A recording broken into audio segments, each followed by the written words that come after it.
Joe Concha with me this morning. What did you think of Chris Rock's response to the slap, Joe?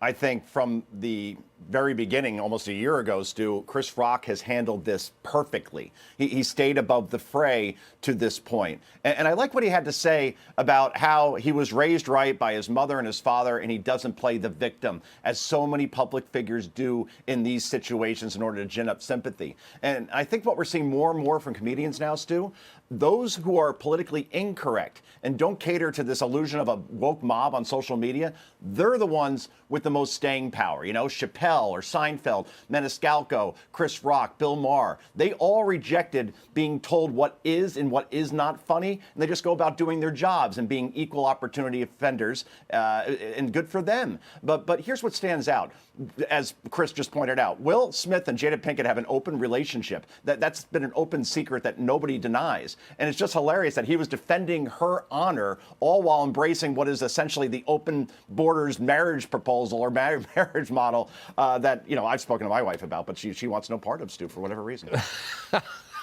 I don't know how I follow that, so I'm going to change the subject. Why not? You know, it's easy to do.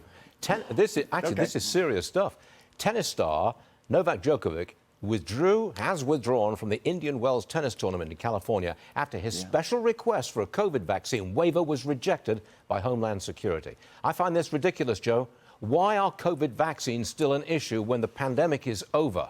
And he's one of the greatest tennis players ever. Yeah, and we have data and report and study after study, Stu, that says that natural immunity is better than the vaccine. And, oh, by the way, Novak Djokovic has had COVID twice. So here's how it works in our country, apparently. If you come across the U.S. southern border illegally, you're welcome to stay, even if you have COVID. But if you're the world's #1 tennis player, you can't play in the U.S. Open like Djokovic couldn't last year or couldn't play in this particular tournament based on old data and this ridiculous notion that somehow Novak Djokovic is a threat to society because he hasn't taken the vaccine while playing a sport where essentially you're isolated for 3 hours. It is just maddening that this is still happening and not enough leaders are speaking up about it, Stu. Why do you think we should have a 9/11 style commission to look into the origins of COVID?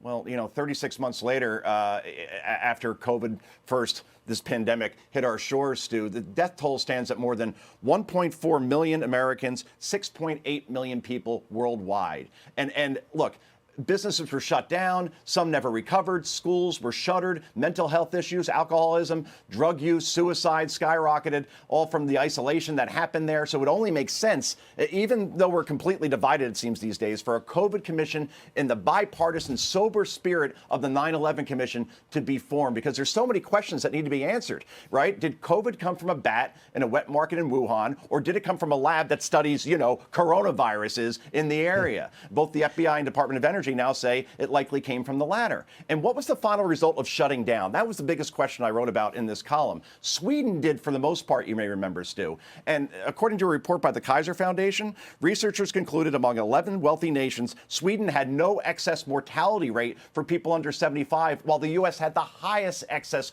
mortality rate in 2020, and young people were more likely to have died from the pandemic in the U.S. than younger people in other countries. So if this happens again, what do we do next time? We need an honest commission with respected former lawmakers to look into this so we don't make the same disastrous mistakes that we did in 2020 and beyond. It could be the biggest liability case in the history of the world if it goes through. That's a fact. Yeah.